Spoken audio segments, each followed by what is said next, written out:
Hi, everybody, and welcome to the ArcGIS Analytics for Agriculture webinar series. We are joining you live right now as we present to a global audience. We're watching the numbers. We've got attendees that are feverishly registering and getting dialed on now, so I'll stall just maybe 20 to 30 seconds to give a couple hundred more folks the opportunity to join. While I'm doing that, I'd like to introduce myself and our team today, and then the presenters for today. My name is Adam Pittman. I support our agriculture and forestry teams. We're a global team. We work with customers from around the world, and I'm joined today in this presentation by Dr. Elvis Takau, who's a solution engineer in our natural resources sector. We also have, supporting our webinar today, two senior account executives, Charlie Magruder and Mark Dan. Charlie and Mark are supporting Elvis and I right now with all of the questions that you may ask during this webinar, and we encourage you to ask those questions. We are scheduling time at the end of this webinar to answer your questions to the best of our ability live. If we don't make it to your question, because we have a lot, we will respond to your question by email. So we will absolutely get back to you. Mark and Charlie are going to help us and kind of filter out those questions and flag them so that we can do our best to address you and do as much of a conversational webinar as we can. That's the intention for Elvis and I, and Elvis is going to join me speaking here in a moment as he and I talk about what analysis, spatial analysis means in the agriculture sector. So to walk through a quick agenda, we've got really four things that we're after before we get to our question and answer segment. Elvis and I are going to walk through an introduction and what are we really doing with spatial analysis to support the agriculture customer base, and what is ArcGIS in supporting that. We're going to show you a few examples. We're going to start off by discussing ways in which you can find data to support your analysis. You all have access to an unbelievable amount of information, and we're going to walk through one of our favorite sources that you can leverage and use. We're also going to talk about the many varieties of spatial analysis, the themes that we see in spatial analysis and what customers are trying to solve. And we're going to do a demonstration really targeted to GIS professionals and how they might support their business and their customers with spatial analysis. Lastly, we're going to work our way up to performing analysis at scale and working with some very large data and show you some of the resources, tools, products you can use to achieve those types of results and work with the massive amount of information that you all deal with. So to get started, Elvis is going to come on deck here shortly. He and I are going to do a quick refresher on analysis practices for how and where to get started, and just to set some framework for really what we hope for you to take away from this webinar today is, if there's one thing, we've got a lot that we're going to show, and I want you to take away more than just one thing, but we're going to set the framework that ArcGIS is an analytical toolbox, and we have tools to support just about everyone and every type of analysis that you would want to do. Some of you are going to zero in on one thing maybe that Elvis shows, or one thing that we talk about, or maybe you're going to zoom in on multiple of those things. But we really want you to understand that whether you're going through the data engineering aspect, or you're looking to look for a better way to visualize and explore the analysis that you're doing, or actually perform more than 2,000 plus spatial analytical tools, or you're diving into machine learning and AI or big data analytics, or you work with a data science ecosystem for modeling and scripting, there's something here for everybody. Elvis, I went through that pretty quick. Did I leave off anything here that you'd like to address? No, Adam, I think you hit the nail on the head, and I'd actually like to position it this way. I think the challenge here for for us in the agriculture space is, is pretty straightforward. I feel like there's never been a greater necessity for more efficient food production. And sort of with this in mind, the industry has continued to embrace that whole digital transformation. And we know that data volumes in this industry are growing exponentially. We're seeing that with the IoT devices collecting data from, your connected farm equipment. You've got drones.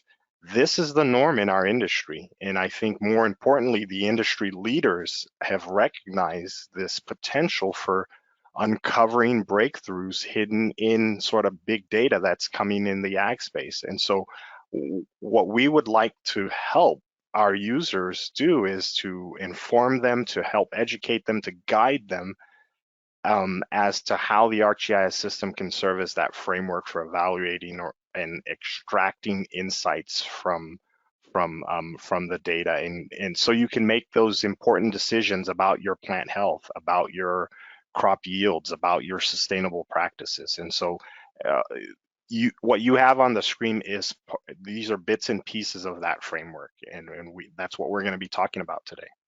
Yep. Well, we're going to do our best to cover as many scenarios and examples as we can, and we've got some demonstrations that we'll get into shortly. But we'll wrap this up at the end with kind of a summary. But understand there's tools for everyone, and all of you have some pretty amazing problems that you're trying to solve and work through. We've got a huge audience joining us today, so Elvis picked a good topic when he was talking about spatial analysis and reaching out. And when we think about spatial analysis, you really can put it into 6 categories, right? And that's, the where, measuring size and shape and distribution, determining how things are related for you in agriculture, finding best locations, paths, making predictions, and then detecting and quantifying patterns. We have several examples here that range in scale. Some continental, whether you're trying to forecast yield for a crop at a continental level, you can use analysis to do that. Whether you're trying to assess suitability, in this case, we've got an example for Mexico, looking at the entire country. We've got an example from the USDA for plant hardiness, so looking at where, how things might best grow, on down to actual plant health, crop yield, into amazing the volume and feeds from IoT and farm equipment that is just bringing in millions of points for analysis. So those are just a few examples. Elvis, I know you live in this space every day. What would you add here? Yeah, I would say I'd say, there's so much out there that our users are trying to do, and with this, advent of technology and data that's accessible, trying to not necessarily predict, but manage all the inherent risks that comes with being in this industry. Those are some of the tools that we're going to be talking about, and that's what this GIS framework helps us understand. And I think you touched on a lot of those, crop health and forecasting yields. These are all areas, suitability. These are areas that we're seeing a lot of our users use the technology and the analysis tools within the ArcGIS system to try to address, specifically in ag. Yep. All right, well, and then when it comes down to it, it kind of gets pretty interesting. But when you start talking about spatial analysis and data science, at Esri, we do our best to provide, and we're constantly evolving and improving, whether it's analytical tools that are going to help you on the data engineering front, modeling and scripting, of course, the spatial analysis tools, big data, ML, AI. You may not be doing all of these. You may be doing some of these pieces and parts. You may be looking to grow the analysis that you're doing now to a different level. Ultimately, the most important thing is that we can perform these analyses, we can get results, we can share and collaborate, visualize, and ultimately what we're trying to do is make better decisions. And we're trying to do that in ag for certain. Elvis, thoughts on that? Well, this whole concept of spatial analysis and data science, Adam, I think this is, I describe it as that intersection or that juncture in our thinking, right? Where traditional GIS or spatial analysis, as we would put it, um, intersects with data science, right? And these tenets on the screen, whether it's data engineering, whether it's sharing and collaboration, spatial analysis, modeling and scripting, in some form or fashion, our users in the ag space are doing these things, right? Um, we have users who are doing the big data analytics because they're constantly ingesting all this information coming in from feeds and stuff. The idea here is the ArcGIS system is a broad framework that will allow you to pick and choose which of these tenets for modeling data or for analyzing data from a location or spatial perspective works best for you. And so Yep. that to me would be the key takeaway, Adam, is that there's a little piece of the system that fits every use case that we have encountered thus far. Yep. And that's why I think, Elvis, when we were preparing for this, we came up with, the ArcGIS as an analytical toolbox. And I really think that point's going to come across. Of course, we're going to demonstrate some tools here in a bit, but we're also going to talk about some products in that toolbox that folks can leverage and benefit. Some of them they can use right now. Some of them they can plan to use. So let's go ahead and get started with that, and let's start with coming up here with our first demonstration in just a bit. But let's talk about a resource our customers can use right now to find data that is going to support not only visualizing information, but can also support their analysis efforts. And that's going to be the ArcGIS Living Atlas. The Living Atlas, it's livingatlas.arcgis.com. I don't want to distract customers and have them leave in our webcast to go check things out, but they can hit that URL right now and they can almost browse with us as we talk about this. But anyone that hasn't seen this absolutely should check it out. It's a free resource to all Esri customers. It is quite possibly the world's most authoritative source of maps, applications, and data layers. Many of these sourced by government resources, many commercial resources, and science-based institutions. A lot of stuff is included in here, and I know you're going to walk us through in a bit, Elvis, so I'll move through this part quickly, but everything from layers to deep learning models that customers can use and configure to work for themselves, to applications that they can actually download and configure, host in their own environment, and share with their folks internally or their customers. And then we have a series of ready to use applications that may provide value, like wildfires. And I know it's been last year we had significant issues with our agriculture customers on the West Coast with wildfire smoke and how that smoke was impacting crop quality. And of course, we always have problems with storm systems, whether it's tropical or inland storms like the derecho last year. So there's resources that can be used to help everyone. That's probably enough of an intro from me. Elvis, are you ready to take over and show everyone a demonstration of what they can do with the Living Atlas? Absolutely. Yep. So as we jump into this, I just really want to reiterate a little bit of what Adam talked about in regards to the Living Atlas, because when I think of the Living Atlas, it's an evolving collection of authoritative global geographic information sourced right here at Esri. And there are a couple of terms that come to mind, and I'd like to share this with our users about the Living Atlas in the sense that it's an authoritative data source. It consists of data that's being sourced from a number of reliable sources, research institutions, government agencies. It's also curated, and what that means is that the information is created by subject matter experts. We reach out to some of the 4 leading experts in various industries and get their feedback and input as we pull these data resources together. But it's also interoperable in that you can combine data from a number of different sources, resulting into whatever outcome that you desire.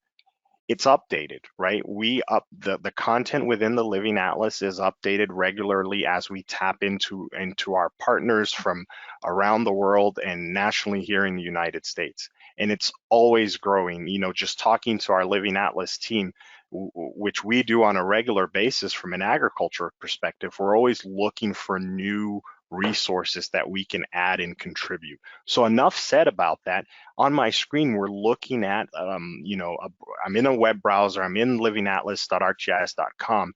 It brings me to, a web page that starts to show you some of what's new. So right off the bat, you can see some of the new data sets that we're working on and some of the applications.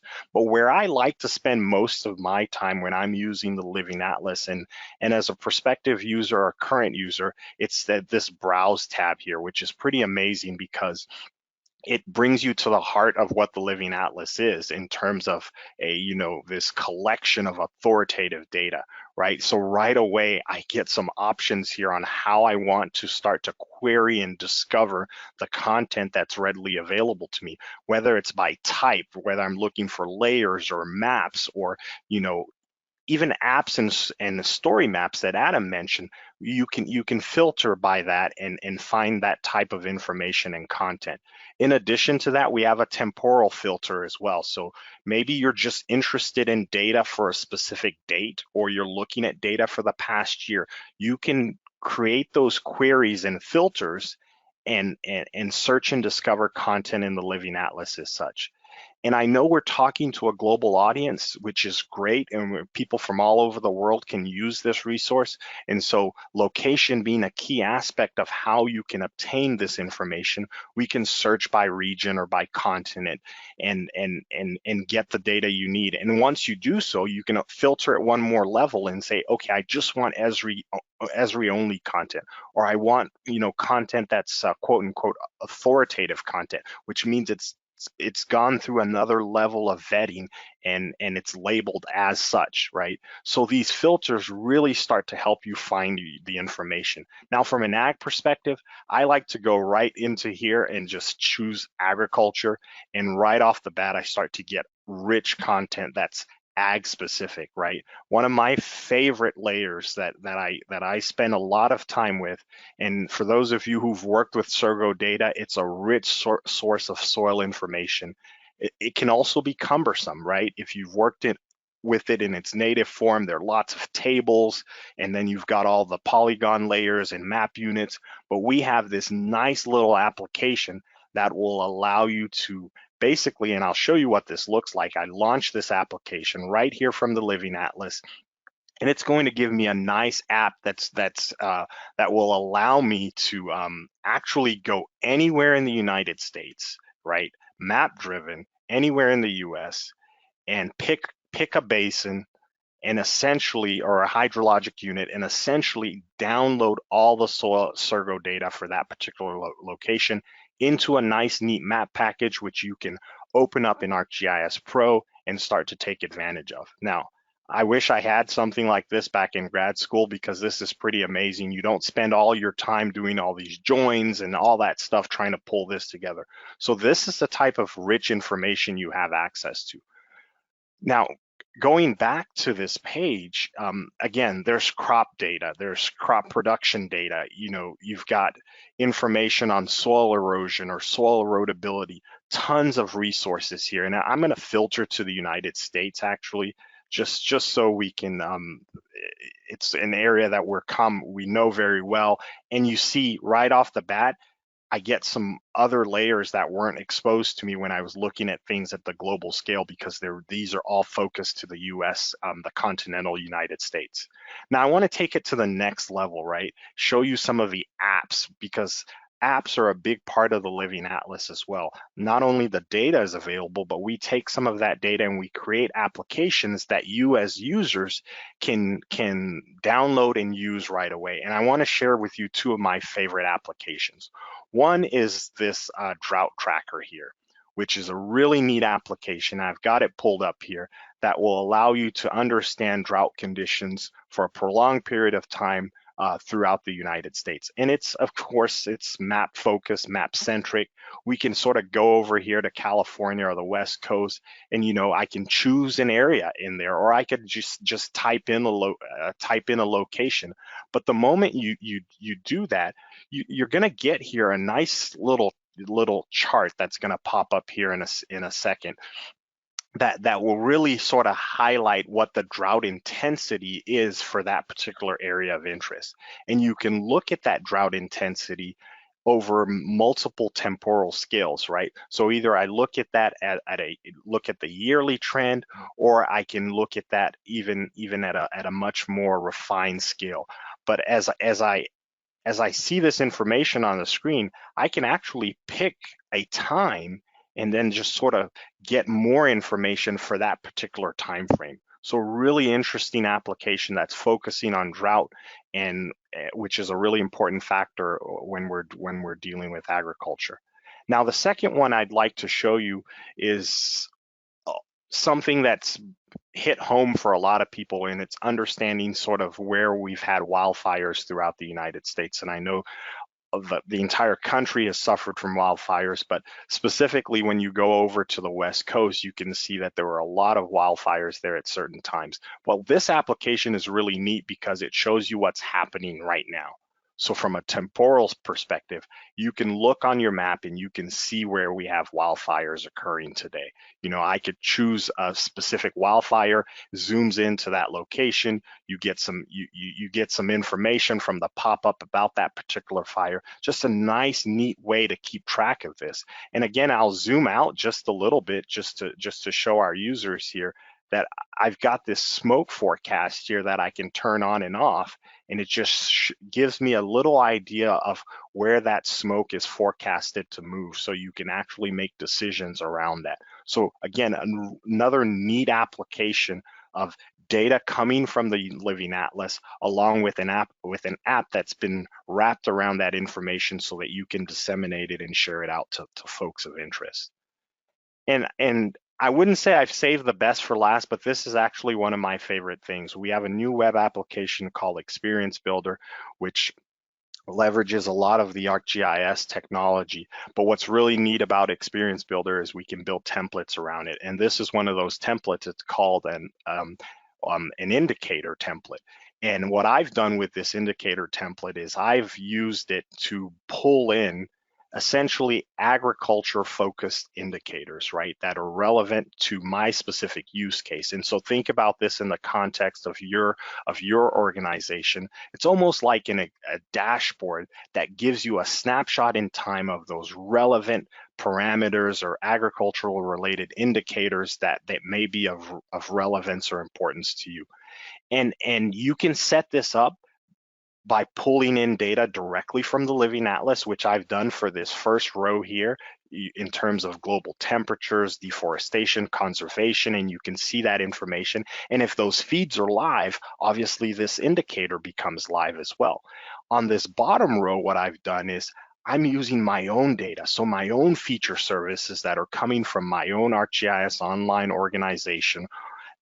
That's what is hydrating these panels here at the bottom. So I'm focused on maximum temperature, minimum temperatures, a derived indice like GDD. I'm accumulating that on a daily basis historically, looking at evapotranspiration or precipitation for my area of interest. So when I click on that particular area, it launches me into my page, which shows me more about the fields or the farm boundaries that I'm gathering that information for. Right, so within here, I've launched a dashboard that's also pulling in this rich information. It gives me a list of the various fields of interest, right? And I can actually go in here and maybe focus on a particular field and get some more information about that field in terms of the weather parameters. So all of this is leveraging or using this rich information that can either come directly from the Living Atlas, or it can come from feature services that you're hosting yourself, all within this framework of Experience Builder, We call it an agriculture indicator. So think about this for your industry. Think about this for your particular group, and throwing up something like this on the screen where people can, at a glance, get all this relevant, rich information. So that's just a brief intro into the Living Atlas. We've got a lot more to show you. I'm going to turn it back over to Adam for the next part of our discussion. All right, Elvis, thank you so much for that quick, for that walkthrough. And that was just really a Kickstarter, right? So some of the key takeaways that I hope our customers get from that is this is available to all of you right now. You all can use everything that Elvis showed is available to you to put to work for you today. This is the Living Atlas represents authoritative layers from the world's best organizations like USDA, USGS, and many, many, many more are all contributing to the Living Atlas. And of course, visualization and analysis, and we'll learn a little bit more about that as we move on. And there are many resources that you can leverage from Living Atlas, and we encourage you to take advantage of what you have. Elvis, let's change gears a little bit, maybe get into some meat and potatoes, so to say, for spatial analysis and data science, and talk about some of the things that customers can do, followed by a demonstration of an example of some of the work that they can do today. One of our missions at Esri, we're a software development company, and one of our missions is we're founded in science and spatial analysis. That's at the root of who we are and have been for the last 50 years. But we do our best to integrate every type and format of data out there so that our customers can do analysis. Elvis and I can hit a lot of these today. Some of these you'll see in demonstration, but by no means can we hit them all. You've got everything from unstructured information to tabular to LiDAR and point cloud and terrain, imagery, and you see actually an agricultural example there, voxels. We work in 2D and 3D, and increasingly with our agricultural customers, we're consuming and working with real-time IoT information and the massive amounts of data that is coming from those sources. So let's walk through a few of the things that we believe will be helpful to our customers. First would be ArcGIS Pro.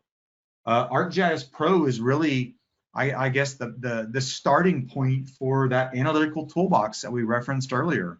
There are more than 2,000 tools available through ArcGIS Pro that our customers can use today, doing everything from suitability modeling in agriculture, or modeling in 3D, or representing just basic analysis for what our customers might be up to. We're constantly improving, and ArcGIS Pro is something that most folks have access to right now, which is why we're positioning it in here and going to show an example shortly. Through ArcGIS Pro, though, there's a whole bunch of other things that we can do. And Elvis, I know you'll have some examples here, but Jupyter notebooks are something that I know the data science community leverages significantly. You said a moment ago that really this is that junction point between, spatial analysis and data science. And notebooks are integrated into ArcGIS Pro. They are available at the enterprise level and as a SaaS solution as well. And this is something that we see our data science community folks in agriculture using quite a bit. Elvis, do you have a couple examples that you might want to share, or comments that you would make about Jupyter notebooks? Adam, what's interesting with the Jupyter notebooks, and in our case the ArcGIS notebooks, is that integration, right, with Jupyter, with the Jupyter notebook experience for ArcGIS. Our traditional analysts, the GIS analysts, they're going to continue to create and share content, specifically GIS content. But what this now brings is they can now use Python notebooks or Jupyter notebooks to perform sort of this advanced modeling, right? Modeling the effects of inputs on a particular field. using machine learning to detect field boundaries or to detect farms, right? Doing exploratory data analysis and trying to detect anomalies on a particular field. Why is this particular area in my field not doing as well as the rest of the field? So the open science tools available to start to do that are now exposed to a broader community that includes data scientists who have traditionally not worked in that GIS space, and they still don't have to. They can essentially just pull in the spatial resources that they need and continue to work in their traditional data science environments. And to me, I think that's what's most compelling here is that we're opening things up to bring in people who have traditionally not used location intelligence the way GIS analysts have often done. Yep, and you did the perfect lead in for the next topic that we had, and you were just referencing the open source data science ecosystem and how that ecosystem can interact with ArcGIS. We keep saying ArcGIS is an analytical toolbox, but people access those tools many different ways. Some maybe do all of their work within ArcGIS, but there's some folks that don't, and they may be using some of the open source data science tools that we have described here, all of which they can communicate back in and use ArcGIS capabilities through Python and R. And we have a lot of folks that are interested in doing that because that's the way they do their work. So that definitely falls into the space of artificial intelligence, machine learning, and increasingly deep learning techniques that is a pretty fascinating field. And it seems that we have a lot of customers that are hitting the accelerator on using those capabilities along with ArcGIS. Moving along, Elvis, I would be remiss if I did not include anything about imagery and remote sensing. That's a whole other webinar in itself, and it's actually one of my favorite. It's something that we're talking to customers almost daily about. How can they use the imagery and remote sensing capabilities of ArcGIS and those tools to determine things like crop health or analytical detection of pests and disease. There's a lot of things that we can do, not only for helping folks manage their imagery, but also bring in that remotely sensed information and actually put it to work with some good analysis. Anything that I missed there, Elvis, that you would add? I would just say, Adam, with the advent of drones and how commonly they're used, one of the sort of basic use cases for imagery, but it's a classic one and essential in our space, is just getting that relevant and up-to-date sort of base map, right? You need to see what your operations are throughout the growing season, how things are changing, and you want to see that right away.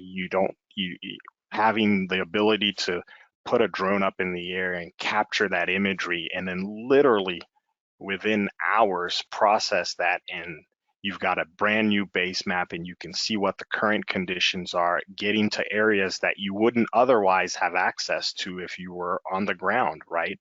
So I think that's underlooked often is using imagery for that simple use case of getting an up-to-date view of your operational areas. Yeah, and Elvis, we were just talking about AI, ML, and we kind of focused that last conversation when we were talking about that topic with kind of the data science community, open source data tools, but let's not overlook that ArcGIS Pro has some built-in capabilities for analysis of imagery and machine learning capabilities for doing things like field boundary detection, where we're training data sets to identify and represent field boundaries for our customers. And that's something that's just in ArcGIS Pro right now. Mm-hmm. Yep. So, well, Elvis, I think that's enough talking. Ready to take over and talk about putting ArcGIS Pro to use and showing us some suitability modeling? Absolutely, Adam. Looking forward to this next presentation here. There you go. You're a presenter. Okay, so I'd like to talk a little bit about more of the tools, specifically around suitability modeling and using ArcGIS Pro. So on my screen, I'm in ArcGIS Pro. We're gonna talk about something that is actually a traditional use of GIS, which is suitability modeling. It's one of the most common spatial applications of GIS. And historically, it's been a linear process, right? You create a suitability model, you understand the steps of the workflow, you independently specify the different parameters for each criteria, and all of this was achieved with relatively little knowledge of the effect on the output, right? We go through the process and then we see what the output is. You had to trust the process when creating the output. Some of that has changed in how that can be achieved today. Today I'm going to show you how the suitability modeler in Pro is a new sort of interactive exploratory environment for creating and evaluating the suitability of a model. So before we kick off, the basic premise is it's dynamic in nature. So constructing a suitability model is nonlinear and it's going to be iterative. So each step of the workflow is going to immediately provide analytical feedback, whether it's through the map that you're seeing on the screen or some of the transformation plots that we're going to see here, or even the suitability modeling pane, which will allow you to change the weight of the various parameters. Right. So enough talking about that. Let's jump into it and see what it looks like. So you're looking at a few different layers that we could potentially assess, right, for the suitability of a particular region. So think of yourself as a major producer or grower, and you cover a large area, and you're assessing that area for its suitability based on whether it's drainage, flood frequency, runoff, a number of different factors. And at the end of the day, you want one nice suitability map, but you're getting input as you go through this whole process. So let's switch over to our map, and it shows our area of interest. And so here's my broad area, and I'm going to assess this entire area. But so I've got my little suitability model here, which I can pre-run, but I'm going to show you how it works sort of live in action. So on the screen right now, you've got a couple of things, right? Our map, which is the visual focal point for us. But we've also got a couple of different panes here. We've got a distribution of suitability sort of histogram here, and then the main area where we're going to interact with our different layers, and then we've got another transformation graph here that shows us what's going on. But just to give you a sense of things, I'm going to go ahead and turn on one of my layers, which is the drainage class. And if you look at this distribution on the map, you can see for these particular fields, it ranges from very poor drainage to well drained, right? And so as I switch over to my suitability pane here to the right, I can set my scale, right? I want to run my suitability on a scale from 0 to 1 or even 1 to 100. And I'm just going to leave it at 1 to 10 right now. I could also decide how I want to weight the different criteria, either by multiplier or as a percentage. But multiplier seems to work best for my particular use case. And then in this next tab, I've got my suitability tab with some of the layers that I'm going to assess. And one of those first layers is the drainage class. And so by selecting that drainage class, I'm essentially going to bring it to the forefront. There's the distribution of suitability based on the drainage class, and you can see where things fall. But what I want to do right away is start to interrogate the data. And right now I could switch to my value count, but it doesn't really help me very much. So I'm going to keep it at class name because the class names actually tell me what the drainage looks like. And right now it's on a scale of 1 to 5, with very poor being high suitability, which is the opposite of what I want. So I'm going to go ahead and change that to very poor being 1, and then just work my way back. So this is the part that's really interactive in the sense that as I make these changes, and I go up here and I say recalculate, almost immediately we're going to start to see an output. And I'm going to turn on my suitability map, and it starts to show you right off the bat where you've got areas of higher suitability versus areas of lower suitability, and the scale is pretty clear. And as I iteratively go through these different layers here, so now I've chosen the flood frequency layer, and that's the layer that's brought to the forefront. I'm gonna just go ahead and change the class names. So flood frequency ranges from none to flooding frequently. And so I want to change that scale as well, because if there's no flooding, I want that to be my most suitable, and then work the other way, right? So hopefully everyone's following what we're doing here. So areas that flood frequently, I'm gonna give them a suitability score of 1. And then I'm gonna hit recalculate here, and we're just gonna see how it affects our suitability map. And all of that's gonna be happening in real time, right? So every time I choose one of these layers and evaluate it based on the information, I immediately get some feedback on the map. And at the end of the day, you come up with a really nice, neat suitability map that shows you the suitability of all of this area of interest. So I'm going to zoom out a little bit, and you can start to look at the broader area, and you can see that even though crops are grown in this area, and as an organization, we've historically done well, but based on these factors that I'm evaluating, you can start to tease out dynamically which areas or which fields are more suitable or less suitable based on the layers that you're evaluating.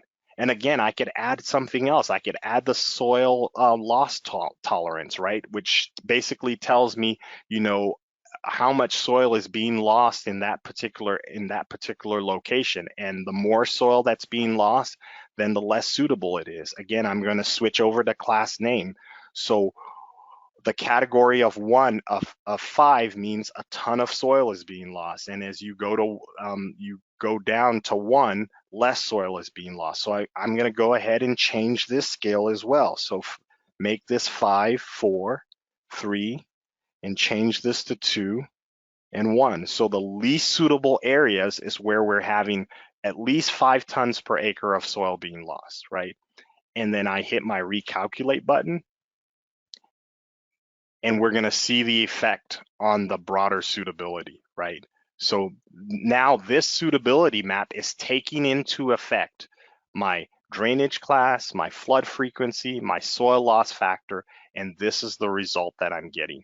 So different from our traditional way of doing this, it's interactive. At every step, I'm changing the parameters, and I can go in here and say, you know what, I want to increase the soil loss factor and make that, give it a stronger weight, maybe a weight of 2, so it factors in a little bit more into the overall analysis. And as soon as I do that and hit recalculate, it's going to take that weight into consideration in outputting the results on the screen. And you can see how things have slightly changed there, and you can see the effect over here. So I'm going to turn off the drainage class so we're not seeing that layer, but you can see the effects. So this iterative nature and being able to transform the data in this way is the power of the suitability modeler. And I could actually bring in a second map and put it side by side, where I focus on my suitable areas right here, and then I can isolate just the one layer that I'm interested in particularly looking at, so that you can see both of those at the same time. So it's a new experience that's being brought to Pro, but more importantly, it's an interactive experience, and you're getting constant feedback with every decision point. So for our listeners out there, you know, look at your situation. Maybe you have multiple inputs that you're putting into your field, or multiple factors that you're considering for a particular location to understand the viability of that location. You can use something like ArcGIS Pro, the suitability modeler, to be more specific and start to evaluate and assess the suitability of a particular region. With that, I'm going to switch things back over to Adam. All righty. Elvis, thank you. You know, there's some tools in there that are just going to save people a ton of time.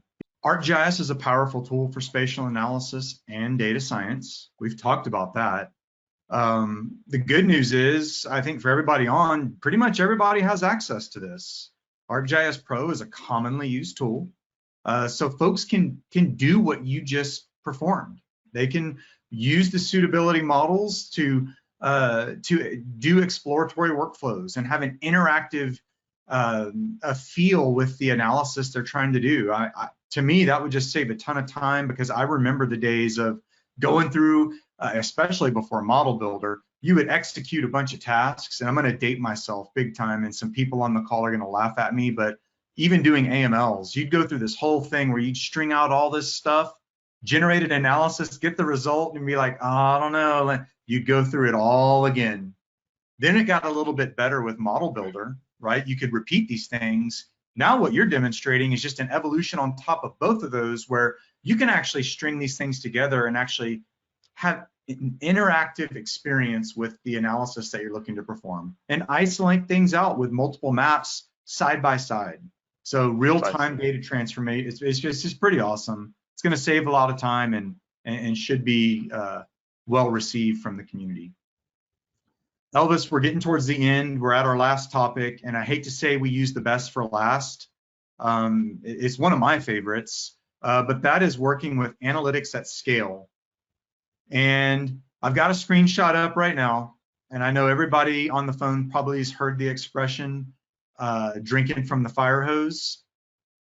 Well, that is very true when we start talking about big data and IoT and the amount of information that gets thrown right at us. Oftentimes, it's not a challenge to do the analysis or think of the questions we want to ask. The challenge is the data engineering. How in the world do we get that data so that it's not squirting us in the face like we're seeing in this picture, and actually be able to put it into a way that we can actually perform analysis? We've got a lot of customers that have struggled with this for quite a while. Esri's responded. We do have a solution that is yet another tool in that analytics toolbox that really is designed to hit that challenge head on. That's called Velocity. Velocity for ArcGIS is a SaaS solution. We're going to show an example here, kind of on a specialized front, and really focus on working with big data, a lot of data for analytical purposes. But let's not overlook, Elvis, that early on you talked about the rising trend in IoT and how many folks are leveraging the millions of points that are captured from equipment in the field on spacing and seed distancing and fertilizer application and all the things that they're doing. So it's significant and it's sizable. And we have a solution that's going to help out, and it's called Velocity. Let me get to introduce our challenge. The demonstration that you're going to show in a little bit, we get to thank our friends at DTN. So Nate and Matt, thank you very much for sharing your data with us so that we could actually have a ton of information to pull from. We're actually pulling from weather information. And what our goal is we want to calculate GDUs with historical and current climate information. And this is something that was kind of hard to do, or you had to do a lot of steps to perform, Elvis, what you're about to show.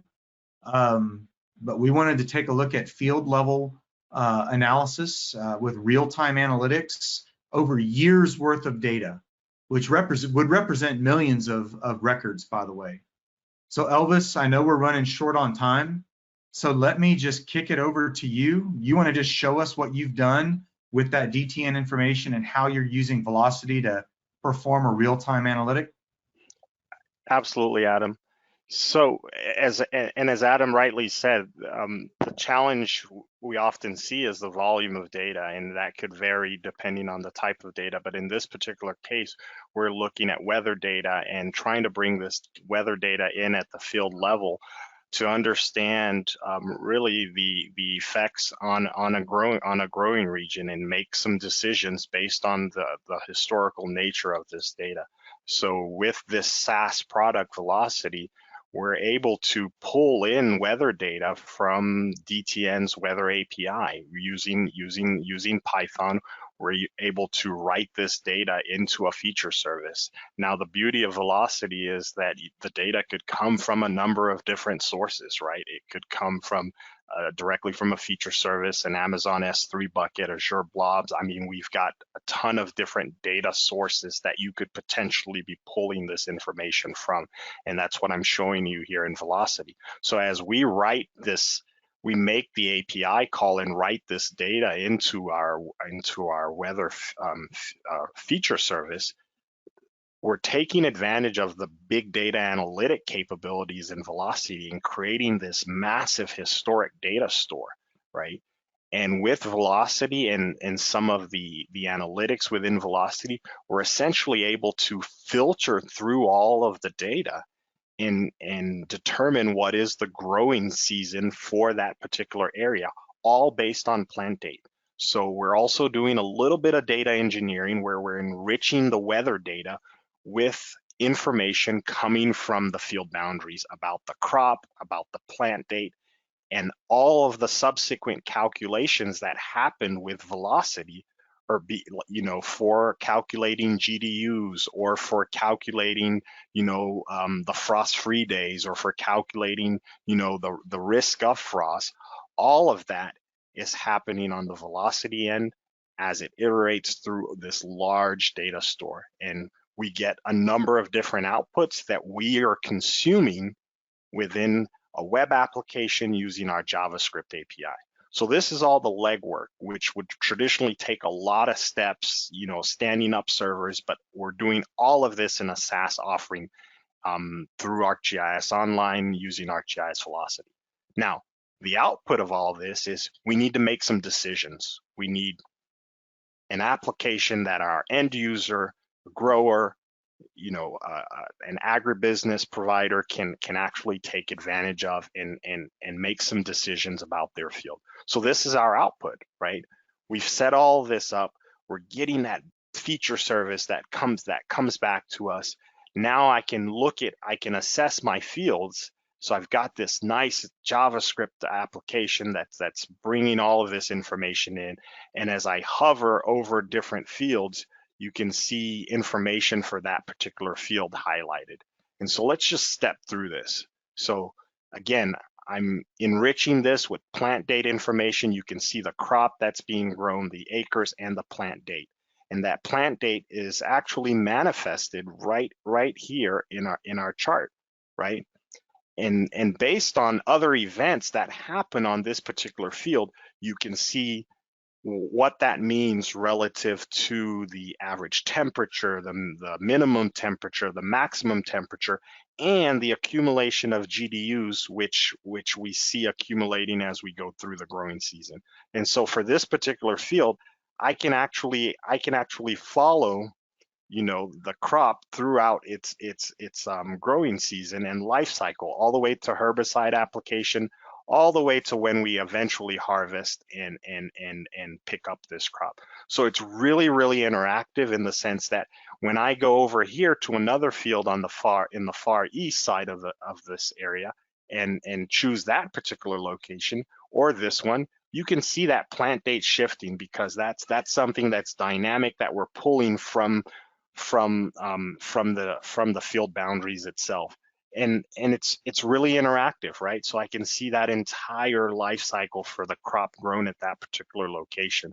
I can scroll back and look at the individual, sort of the individual fields that we're taking in here, right? Whether it's precipitation or the GDUs, which we're calculating, or the risk to frost.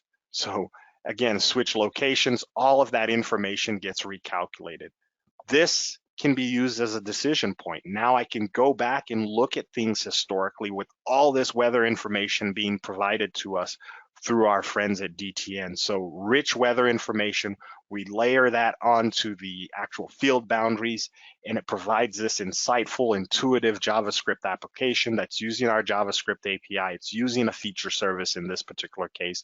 We're sort of pulling things together in this application, which you can pick up and start using today or tomorrow with your own fields and with your own weather data provider.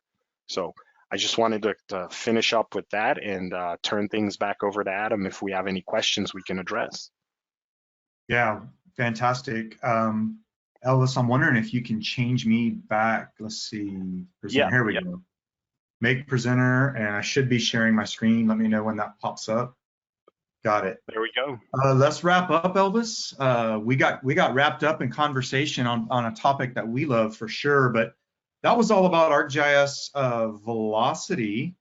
And some of the key things about velocity, it's a SaaS product, it's backed by Kubernetes. I see a lot of questions in the box. We'll see if we can answer some of those in a second here, but it can support an unbelievable amount of data thrown at it, that is for sure. To wrap this up, Elvis, there's things parting shots we'd like our customers to leave with. If you want to be successful with spatial analysis, you'll consider 7 things. Got 6 shown right here. Ask questions, explore the data, analyze and model, interpret the results, repeat as necessary, and present the results. Now, all of that you saw today, but ultimately what we're looking to do is make better decisions. So with that, Elvis, let's see if we can use the remaining time here. We've got a few minutes to answer some of the questions that are out there. Yeah. Any jump out to you? I see one on velocity that you just presented on. What do you need to subscribe to obtain ArcGIS Velocity? Yep. Velocity is a subscription. I mentioned it's backed by Kubernetes. It's SaaS. It comes in 3 different kind of versions depending on the amount of information that you want to throw at it. And really, you can reach out to Mark and Charlie, and we can kind of help you figure out which works best for your needs. If it's a small instance that you need, on up to something like a dedicated instance where you might have hundreds of feeds and tens of millions of points coming in. It scales all the way. So that's a subscription, and we can certainly connect with you to help you dial that in. Elvis, we talked about SaaS and on Velocity. I see a question here about, do we support Google Cloud? You want to take that? Yeah, that's. Can I follow up with that particular question? I'm not sure exactly what you mean with support for Google Cloud in terms of velocity. So I'd really like to follow up and get a little better understanding of how you'd like to use Google Cloud in velocity. Yeah, I'll say in general, I mean, we're cloud agnostic. What people want to use. So if someone is using AWS or Azure, which are by a mile the most common that our customers use. If they're using GCP, we really don't care either way. But yeah, we'll follow up with that specific question. I got a question about the DTN data. Yeah. There's one here that says, hey, is the weather data available at global scale for analysis? That may be about broader weather, but DTN and for sure maybe Living Atlas. Yes, yeah, Living Atlas for sure. We have data at broader scales. I think different parts of the world, the availability of weather data varies. So it'd be really interesting to understand what area of the world you're interested in.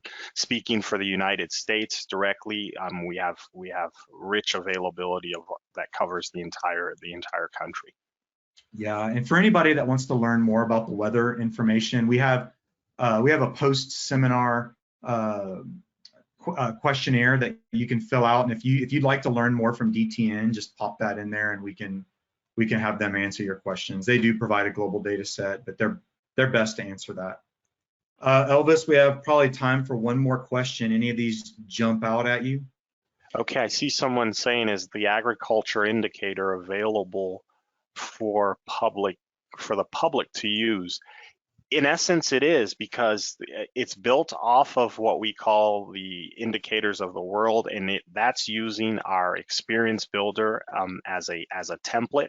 That template is available to any ArcGIS user today. All you need is a named user, and you have access to that template. And then with the template, you can start to build it into your specific preference. So similar to what I showed, that was sort of my spin on the template and putting in the layers that I find of interest to me. But yes, it is accessible to anyone today. Well, Elvis, we are at time today. I want to thank everybody. We had a lot of people from around the world join. We have about 60 questions. We will reach out to every one of you with an answer to the best of our ability for your questions. Thank you for joining us today, and we hope you have a wonderful rest of your day wherever you are, and we look forward to talking to you at our next webinar series. Take care, everybody.